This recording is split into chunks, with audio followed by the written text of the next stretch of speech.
always surprised when I'm in Saudi Arabia because I go there with a sort of sense of dread of how difficult it will be to photograph and how impenetrable the place is. And then I find myself there and having fun.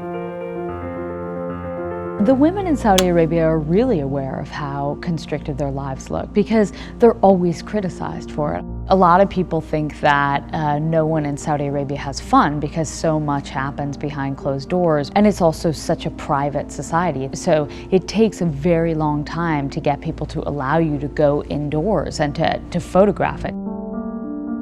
There were a few pictures that stuck with me over time, and probably Khadija's house when the women were practicing dancing for an upcoming wedding, and they had a disco ball and they sort of just put on this loud music and they were all dancing around the living room.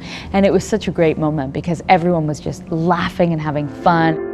So you'll see in many of these pictures their faces covered and their heads covered, and that's something that typically they would not wear inside their homes. But because they're being photographed, because the images are for public display, it's as if they are out in public. I think at some point people feel like the only way to push the country forward is to push a little bit, and some people are more willing than others to take the fall.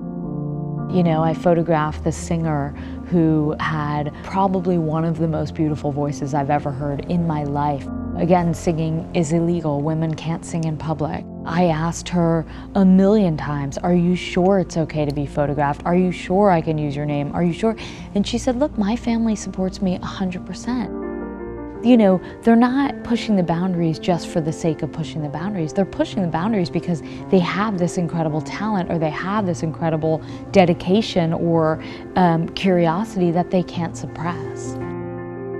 I went on a day-long hike in the desert outside of Jeddah, and it was not only stunning visually, but also I think there must have been 30 or 40 people going out to the desert and hiking for a day, stopping and having a campfire after. That's something that's illegal in Saudi Arabia. It's something that we take for granted. But in Saudi, you can't do that. You can't do it with people who are friends because they are not relatives. And so there are all these little things happening. It is changing little by little. I'm always learning when I go to a place like Saudi, but a lot of it we don't see.